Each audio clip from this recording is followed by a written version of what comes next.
Mom, what's that over there? When I returned home from my parents' house with my daughter, we were met with piles of trash bags in front of the entrance.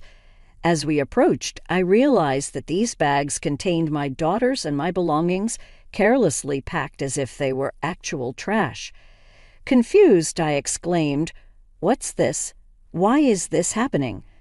My daughter tearfully pulled out her beloved stuffed animal from one of the bags and hugged it tightly, frustrated.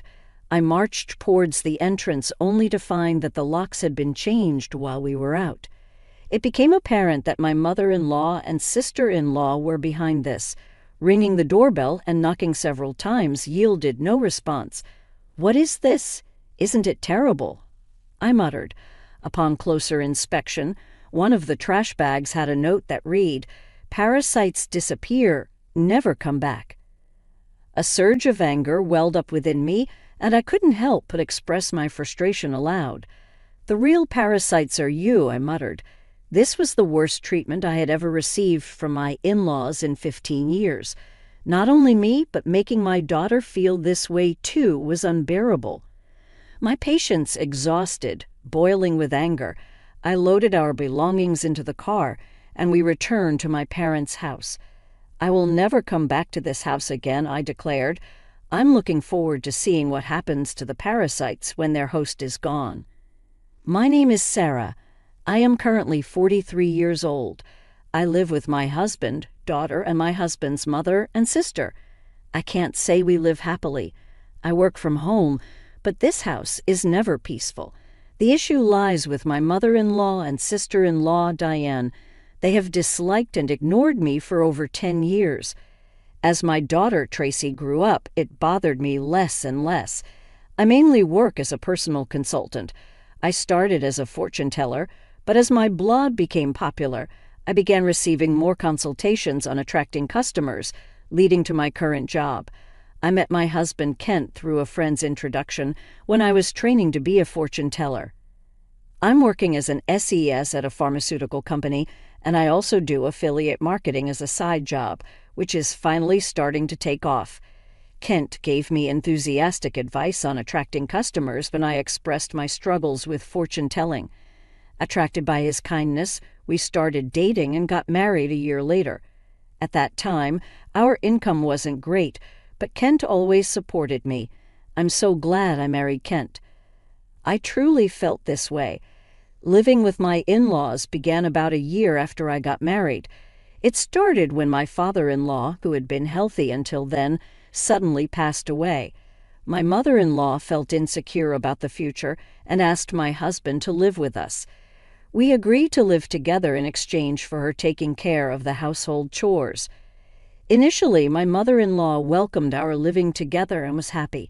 I hoped we would get along well, but I was mistaken. 2 months later, she began completely ignoring me, perhaps dissatisfied with me not helping with the housework. Soon, my sister-in-law Diane also started ignoring me. I didn't mind being ignored, but the challenging aspect with my mother-in-law was her tendency to involve others.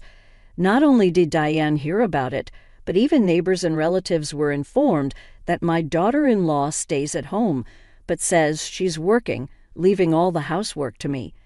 If I stay even a little, she talks back 100-fold, so I just ignore her. To make matters worse, my mother-in-law would suggest to others, "You better not talk to her too, it'll be troublesome." As a result, people around the in-law house began giving me only tepid responses to my greetings. I felt isolated, and it became very difficult, despite my pleas to stop spreading strange rumors. My words were completely ignored. Although my mother-in-law's attitude softened slightly when my daughter Tracy was born 2 years after we started living together, her overall stance towards me hardly changed. However, she was very fond of Tracy, and having her help with household chores and childcare was a huge relief. As my work became busier around the same time, my husband Ken's side business started to struggle, and he seemed unable to adapt to changes in the affiliate marketing market. He approached me saying, "Sarah, can you increase your contribution to the monthly expenses a bit?" I agreed, expressing that my consultations were increasing and the new methods I implemented were working well. Despite my willingness to collaborate on ways to boost his sales, Kent insisted on handling it independently, saying, "I think I'll try it on my own. I'm really sorry. From the beginning of our marriage, we had agreed that Kent would manage the household finances. Initially, my income was low, so he allowed me to contribute more. When my sales increased, I transferred money to Kent based on my monthly earnings, and he provided a fixed amount for living expenses in cash. Initially, I could only contribute $100, but now I could transfer up to $1,000, though not every month. I could contribute more if I dipped into savings. I knew Kent was struggling with his side business, but his pride prevented him from consulting me. He began spending more time at cafes after work, returning home later and later.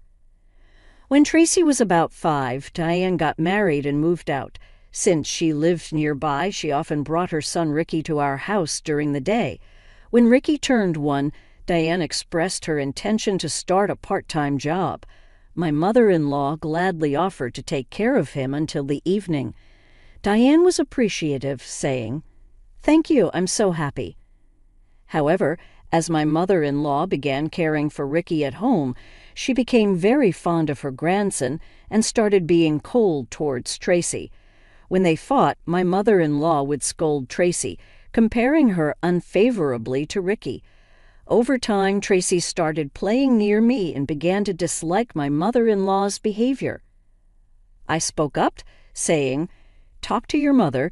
Tracy and Ricky are both her grandchildren. She should treat them the same." Tracy is already a big sister in elementary school.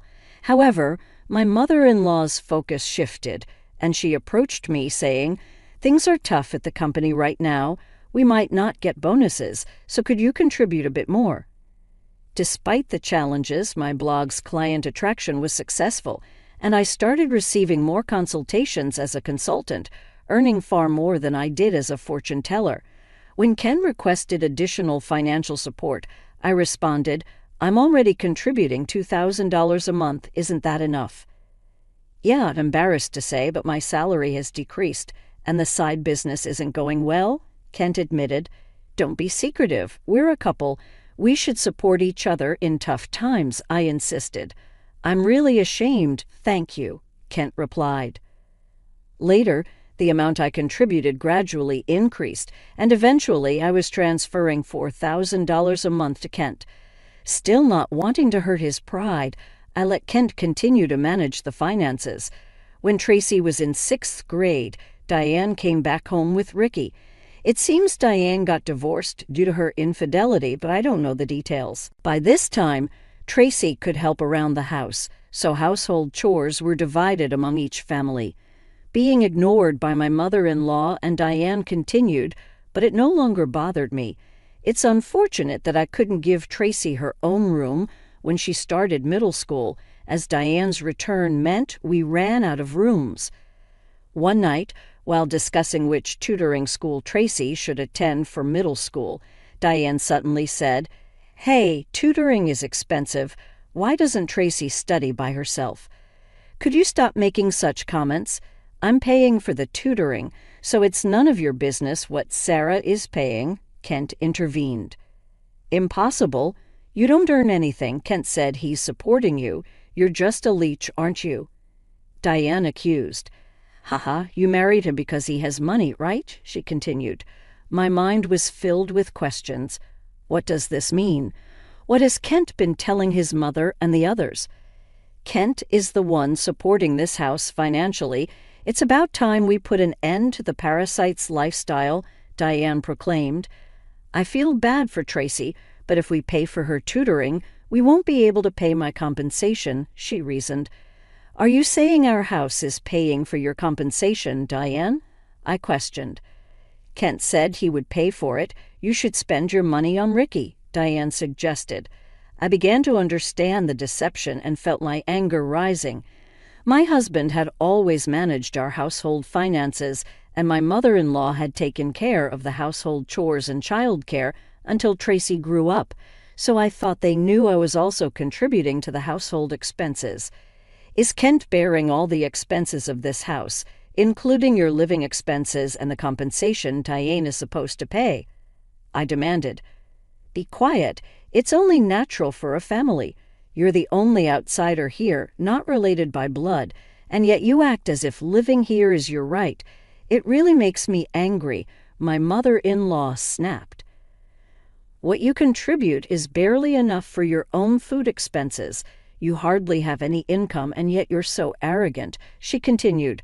I could feel my body trembling with anger. I could see Tracy on the side, looking like she might cry. I knew Kent had a lot of pride, but I never thought it would be this bad. Certainly, in the beginning, Kent was paying for the living expenses and pocket money for my mother-in-law and Diane, but I had started contributing as well, and now we were living on my income. I needed to talk to Kent properly. Around midnight, Kent came home, drunk and seemingly cheerful. Can we talk?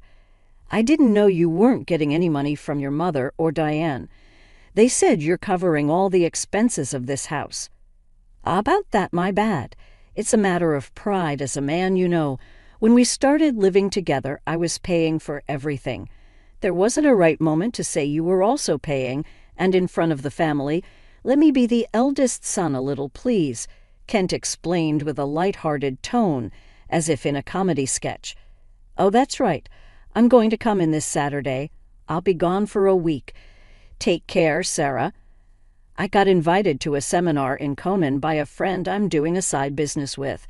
I'm going to make it a success, so cheer for me. With that, Kent laid down on the mat in a cheerful mood and soon started snoring. My anger wouldn't subside. Recently, with Kent coming home late, we hadn't talked much, and I had no idea about this.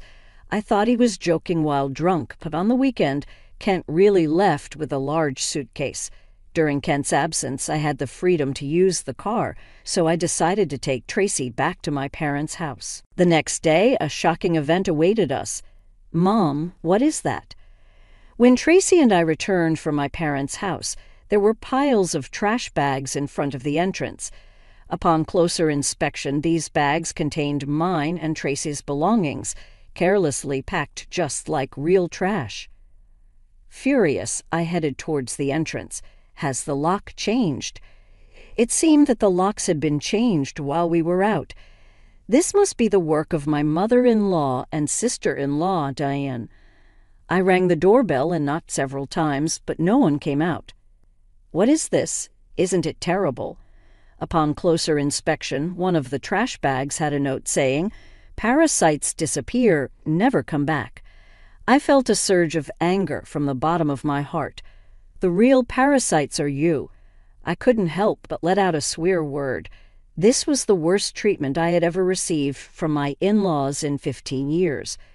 Not just me, but making my daughter feel this way too, I finally lost my patience with boiling anger. I loaded the luggage into the car, and we returned to my parents' house. I will never come back to this house again.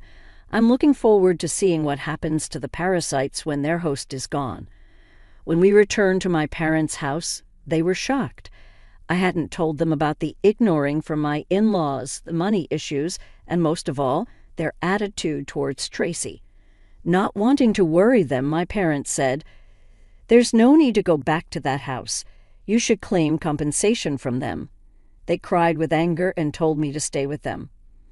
My mother's words, "You really had it tough," made me cry too. In reality, I had been trying my best all this time. Enough is enough. I finally decided to confront my feelings while staying at my parents' house. I contacted a friend who had introduced me to Kent. "Are you doing well? I want to ask you something. Do you know if Kent's friends are currently in Komen, that famous entrepreneur seminar?" I inquired. Right, I was invited but wasn't interested, so I declined. "Kent didn't go, did he?" My friend replied. "Yeah, that's right. By the way, I heard Kent quit his job and is now managing a business with his wife. You two must be close." My friend commented nonchalantly. "Ah, yes, that's right," I replied and hung up. Immediately after, I called Kent's company. What my friend said was true, and to my surprise, Kent had quit his job 2 years ago. This meant that for the past 2 years I had been paying almost all of the living expenses for my in-laws. Looking back over the years, I suddenly felt hollow. A week later, I received a laid-back message from Kent saying he was back in the U.S. After continuously ignoring him, I stopped hearing from him altogether. He must have heard the news back home. Expecting persistent contact from Kent, I hired a detective to investigate him. The investigation revealed that Kent dressed in a suit in the morning, spent his afternoons gambling and evenings at a woman's house. So I asked for an investigation into his infidelity as well. 3 weeks later, Kent called me. "Sarah, sorry I couldn't contact you. I'm sorry for what my family did. I heard they kicked you out, and I was thinking, why did it come to this? Really, did you tell the truth to your mother and Diane?" Kent quickly changed the subject and said something unbelievable. "Let's leave that house and live in a new home, just the three of us. I'll cut ties with those who disregard you, Sarah. I'm ready to abandon my mother and Diane, so please come back," Kent pleaded. But I couldn't help but wonder, was Kent planning to easily discard them after making them dependent on him? Disappointed in Kent and his self-centered actions, I told him, "I'm coming back for now, so leave the door unlocked." Kent seemed delayed at my message. A few days later, I returned to my in-laws' house with Tracy. Kent, his mother, and Diane were there, but Ricky was nowhere to be seen. I was relieved that Ricky didn't have to witness the adults' ugly arguments. When Kent made some remarks, I ignored the displeased pair and took out a divorce form from my bag. I confronted the surprised Kent. "I heard you quit your job without telling me. Since we're supposedly managing a business together, does that mean the $4,000 I've been transferring every month was actually your salary?" Kent tried to excuse himself.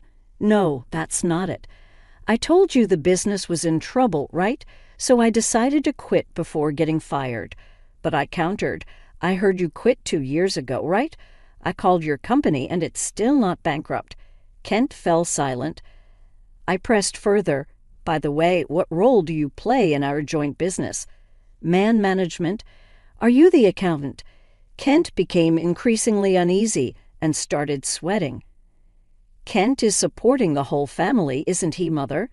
He quit his job, his side business isn't going well, and yet it's a mystery where the money is coming from. I'm leaving, but please continue to get financial support from Kent," I announced. My mother-in-law and Diane's faces turned pale and ashen. "But the other day on the phone, you were crying and begging to save only yourself, saying you'd cut ties with your mother and sister." "Haha, but that won't happen. I'm also discarding Kent here," I declared. "What do you mean?" "I don't understand. Kent hasn't been going to work." "That's a lie.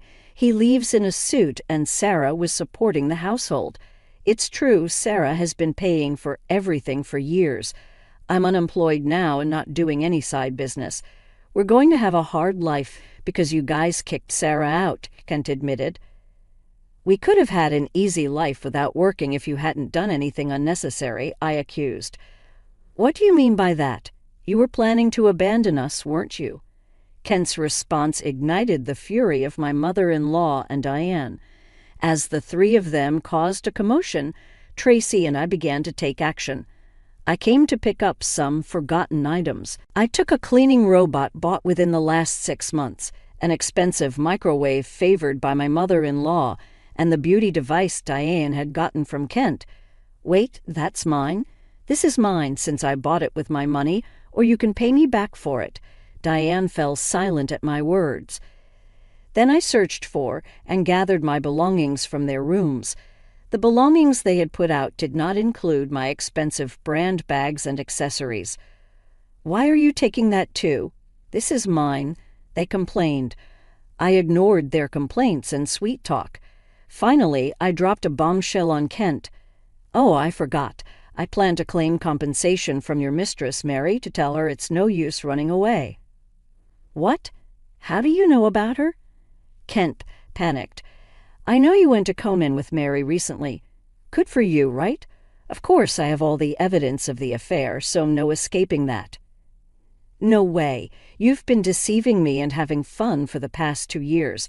I'll be claiming compensation for the affair, child support for Tracy, and oh, you were secretly paying Diane's compensation too. I'll be claiming that back as well, I declared. As I prepared to leave, my mother-in-law and Diane desperately tried to stop me. I was wrong, Sarah. I'm sorry. We just believed what Kent said. We can't live without you. We'll do anything. Please help us. I can't pay you back for the compensation. I'm sorry, too. I apologize for everything. You'll forgive us, right? They pleaded. I couldn't help but laugh at their foolish faces. They finally realized who had been supporting their lifestyle, realizing too late that their non-blood-related support was gone. Just ignore these people, Mom. Let's go home. Yes, that's right, Kent. You'll be hearing from the lawyer soon. Please take care of it. Leaving a dejected Kent behind, we returned home with the items we had collected. Later, my divorce with Kent was finalized, and I demanded compensation through a lawyer. I received numerous apologies and pleas for reconciliation from my mother-in-law and Diane, but I ignored them all. Surprisingly, there was still some inheritance left from Kent's father. The fact that they had been living off my money without using their own angered me again. However, the inheritance wasn't enough for the compensation, and ultimately they had to sell the house to make a lump sum payment. Naturally, this included the compensation I had been paying for Diane after selling the house. I don't know what became of Kent's family. I hope Kent can take care of his family, but ultimately he will choose his path. I also claimed compensation from Kent's mistress, which led to an unexpected revelation. Through the lawyer, I informed her that Kent was unemployed and I had been supporting the family. Kent had deceived her, claiming he was an entrepreneur with a successful business, and they broke up after an argument. Tracy and I moved to an apartment, and I was able to give her the room she had longed for. I don't think my 15 years were wasted, but sometimes I wonder if I should have made a decision when I started being ignored. Now I feel happy that my home is a peaceful place.